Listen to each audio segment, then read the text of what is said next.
Welcome, I am Rails Eve and your host for Keep Traveling Your African Vacation, the only podcast which brings you insightful information in the African tourism industry by real tourism professionals. Today we have another great episode to bring you, and I have the pleasure of introducing Kyle Buster, who is the curator at East African Reptiles. Kyle, welcome to the show. Thank you very much for having us. I'm very excited about this. Can you tell us a little bit whereabouts are you situated in Africa? So we're along the Kenyan coast at a small town called Watamu. Our closest place where people fly into is Malindi Airport. Okay, and how did you end up in the curatorship business of looking after reptiles?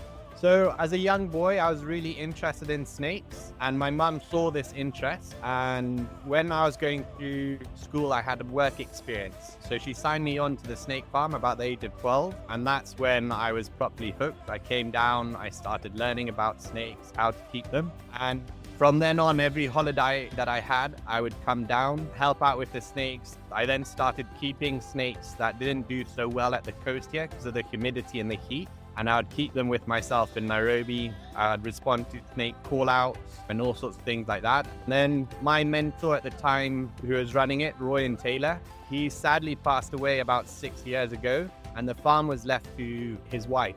So she called me on and said, listen, I need someone to help with the snake part and look after the snakes. So that's when I came on. I've been there for about 5 years now as a curator. What's a normal day look like for you at the organization? So it depends. We have a few different programs. We have a milking program which we run. We're not licensed to sell the venom yet, but we still milk snakes.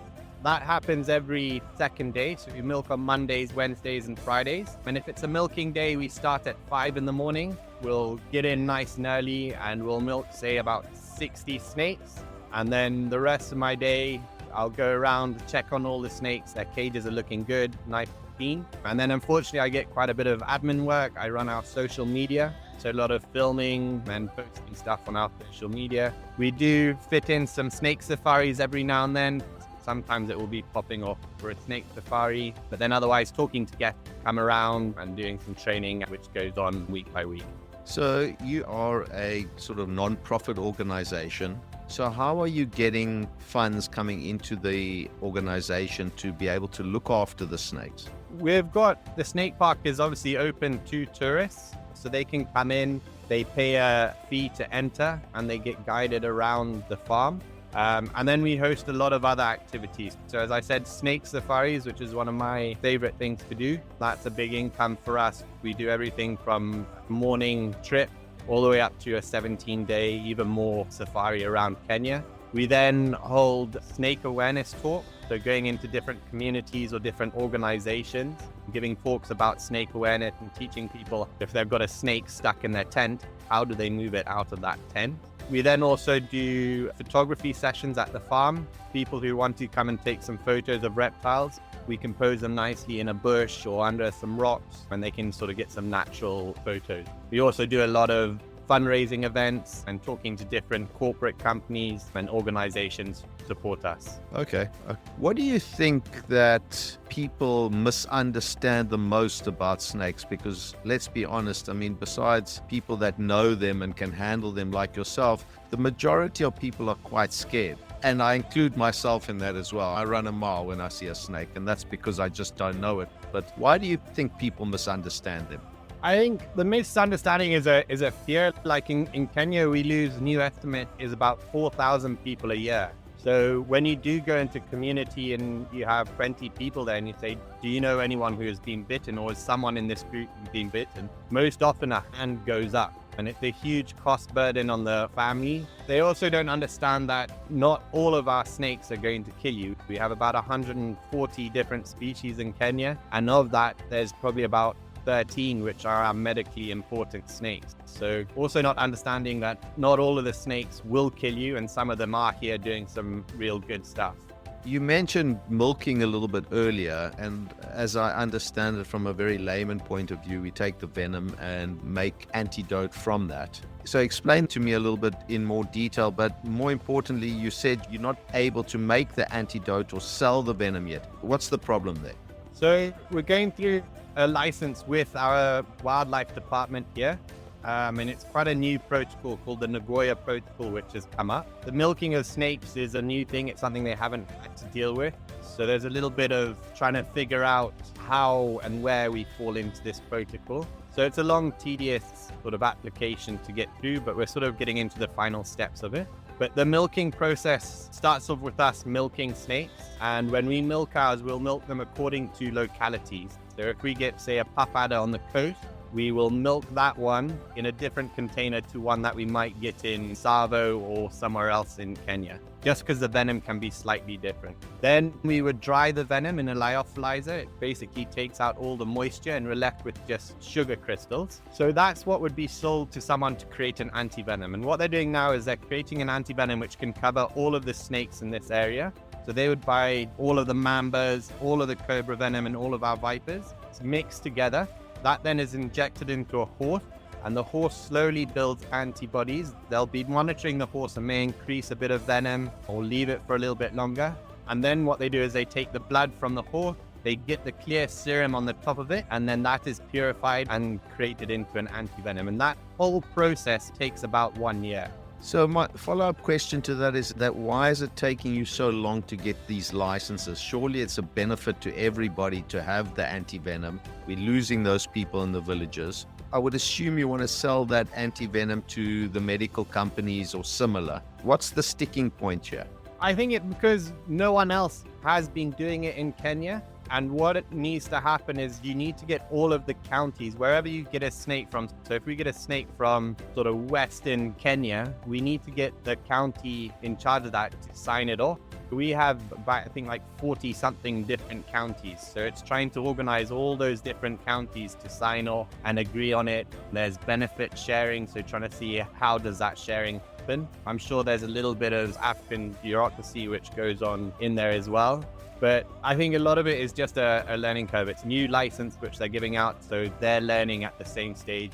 Well, let's hope that the government authorities that may or may not listen to the podcast could possibly give you a helping hand. And I wish you all the best with that kind of thing, but I can imagine it's not something easily done. Tell me, when people have come and gone from the property, what do you think that they rave about when they're walking out of there? A big thing is our guides. Our guides are so passionate. A lot of them, this isn't their sort of second or even third generation snake handlers. So they're really passionate about the work that they're doing. It isn't just a job. And I think guests really feel that. They're very, very knowledgeable. They know a lot about snakes. So a lot of it is about our guides, how passionate they are, giving good information that's accurate, and also our snakes. Our snakes are kept really well compared to other snake parks around Kenya, and we really take time with looking after our snakes. What's been the most rewarding experience that you've had while you've been doing this? I think some of it is the awareness. I did a really nice snake awareness talk recently at a girls' school in Shimoni, and that was teaching everything from 4-year-olds up to about 16-year-olds. And that was really positive and really rewarding. The other thing is when one of our team went up to the northern part of Kenya in the Matthews Range, and they did a talk to the Samburu community there. And when they were getting ready to leave, the elders came and said, "You can't leave yet. We need to give you a blessing." And they said, "What you've given us is so much knowledge." And they put on a whole blessing with singing, gave them prayers and everything, and that really touched me. That was something usually you're not sort of looked at that high upon as a snake handler, but they really respected us and were very happy with us coming. Tell me, do you have any funny or touching stories that you want to share with us? We did a call out last year, and we were on the way back actually from a training in the Mara and got called that there was a snake on our route back to the coast. So we popped in, we found where the guys were, and we started driving down. And as you're driving into this valley, there were just people running from everywhere. And I was like, what's happening here? Do people not see snakes often? And they're like, no, they see snakes, but they don't see people trying to catch snakes. By the time we got to where the snakes were, there was easily 500 to 600 people there, and you're in the middle of the bush, basically. We got to it, and what it was actually was 2 pythons which had been mating. So we managed to find one quite easily. It was very muddy, and pulled that one out, and it was about a 16-foot python. And then we went to a hole a little bit further down and found a slightly smaller, maybe 14-foot python in a different hole. It was really nice having that whole community there. They weren't asking us for anything. They were very happy because these had obviously been killing some of their goats and cows, and they were a bit worried about them. And it was really nice for all 100 people there were completely on our side. They were cheering us. So that was also quite a special one, yeah. Can you tell me about somebody, particularly in your staff or community, that's really made a big difference, that's really come along in the last few years, that's helping the rest of the people in the communities? So we've got a few of our staff members. One is a young girl who recently joined us. She was from into sort of Western Kenya again, and she, on a school trip, she went to a snake park and held a python, and something caught her there, and she thought to herself this is something that she really wanted to do. So she sort of tried to push her mum, who is very religious, believed that she had joined some sort of cult, and they tried to get the priest in to come and bless her and get rid of this bad demon, but she kept pursuing it. She got in touch with us. We did a few trainings with her, and we saw that she was really passionate. She was going into communities by herself, into police stations, and teaching everyone about snakes. So we employed her. I think she's been with us about a year and a half now, and she's really, really passionate.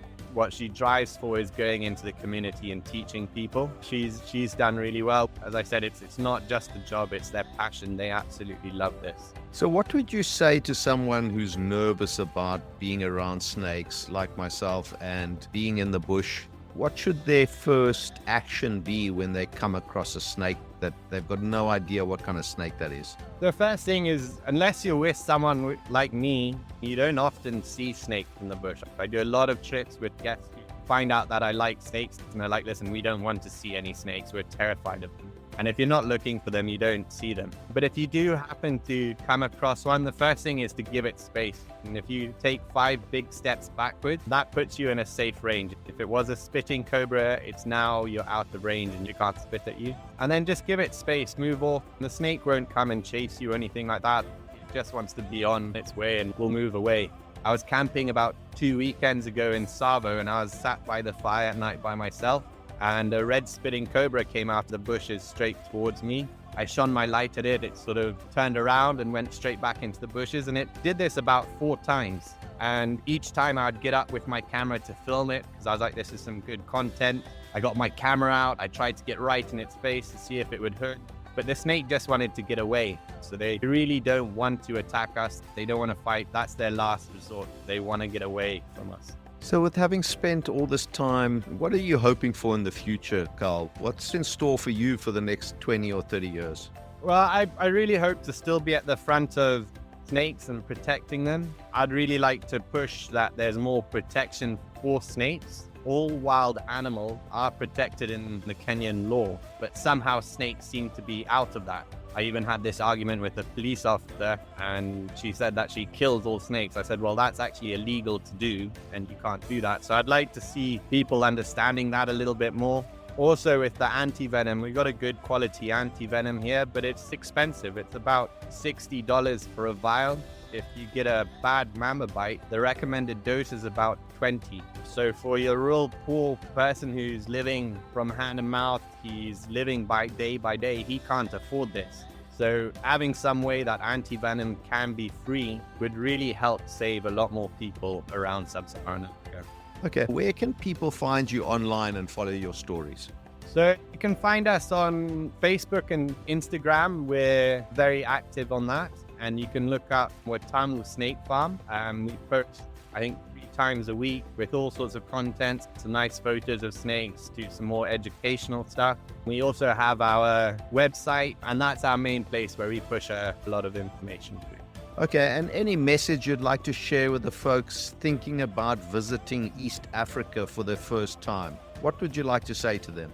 Yeah, come down. East Africa is an incredible place. The East Africans are very kind, calm people. They're very happy people. And East Africa is beautiful. We have everything from beautiful coast with nice beaches to some nice savanna like the Masai Mara. and even some rainforests. And there's so much to see here, not just the big five. Come do a snake safari with me and get down on the ground, walking in the bush, looking at all sorts of little animals and looking for snakes at the same time. But it's a beautiful place to come. That's awesome, Carl. Thank you very much. I enjoyed learning a little bit more about snakes, and thank you for coming on the show and telling us your story and giving us a little bit more insight about what's happening in East Africa and your plans to develop more anti-venom and help the snake population there. Thank you very much for having us. And if you're ever down this way, please come through and visit us as well. Of course I will. Thank you very much. That was Carl Buster from East African Reptiles. If you enjoyed the show, please rate the show on Apple Podcasts or drop me an email. Tune in again next week when I'll be chatting to another great African tourism professional. My name is Rail Zeev, and consider this. A few years from now, you will not remember how much it cost you, but you will still remember the memories you made. Keep traveling.